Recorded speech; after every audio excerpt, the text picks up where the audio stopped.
Hello, folks. This story was sent to me by a subscriber and is intended for educational purposes only. Thank you for watching. 7. Graham's Magic Mushrooms.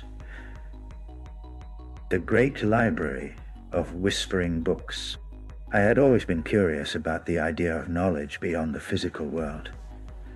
So when my friend handed me a bag with 7 grams of magic mushrooms, I figured it was time to dive headfirst into the unknown.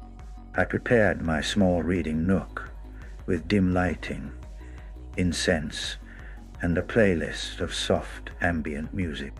My plan was to read and explore the realms that these mushrooms were said to unlock.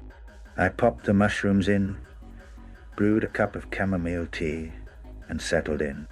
About 40 minutes in, my surroundings began to ripple like the surface of a pond disturbed by a pebble. The walls stretched and breathed as if alive, and my books started murmuring faint whispers. Then the floor beneath me dissolved into a swirling vortex of parchment and ink.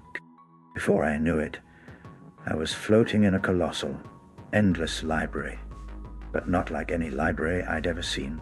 The books were not arranged on shelves, but hovered midair, orbiting me like planets in a solar system.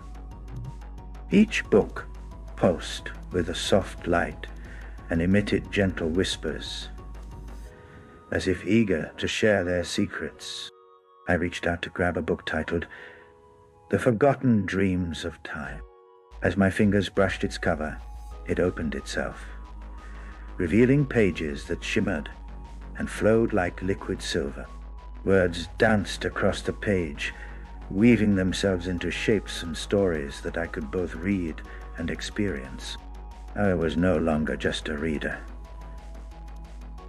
I was part of the story. I saw myself as a cosmic traveler, riding comets through the universe of memories contained within the book. Suddenly, a voice echoed. It was deep and warm, like a grandfather's, but infinitely more ancient. "Welcome to the Great Library," it said. "Here, every thought, every dream, every forgotten moment is preserved. But beware, not all knowledge is meant to be unraveled. Curious and fearless." I drifted toward another book, glowing with an eerie green light. The title read, The Recipe for the Eternal Joke. As I opened it, a flood of laughter filled the air. Not just any laughter, but the most contagious, joyous kind that made my whole body tingle. The book's pages showed me scenes of cosmic comedians performing to crowds of stars and galaxies, cracking jokes that made entire nebulae giggle and twinkle. It was ridiculous and profound all at once. I laughed until tears streamed down my face, my body weightless and free. Then a peculiar figure appeared, a librarian of sorts, but not human. It looked like a giant, floating octopus with transparent tentacles made of light and ink. It gestured for me to follow. I felt compelled and drifted after it through labyrinthine corridors formed of shifting letters and floating punctuation marks. We came to a chamber where books whispered warnings about a rogue section of the library, the Hall of Lost Questions. It was said to contain questions so paradoxical and mind-bending that no mind could fully comprehend them. The octopus librarian handed me a glowing book and said, "This one contains your own question. Dare to open it?" My heart raced. I flipped open the book, and the pages were blank. Suddenly, words formed.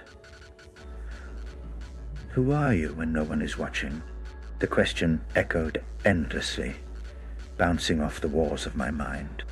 I felt myself unraveling, dissolving into 1,000 reflections of myself, each asking the question in a different tone. Curious, scared, amused, confused. The whispers grew louder, turning into a chorus of voices, urging me to answer. But before I could, the library began to collapse. Books dissolved into dust. The corridors twisted and bent, and I was sucked toward a bright light. I housed the book, and the great library faded away. I found myself back in my nook, surrounded by the familiar scent of chamomile and paper. The mushrooms had mellowed, but the echoes of the library lingered in my mind.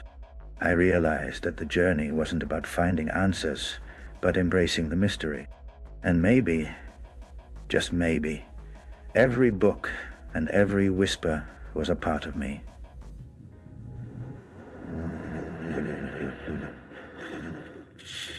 The greatest story I'd ever read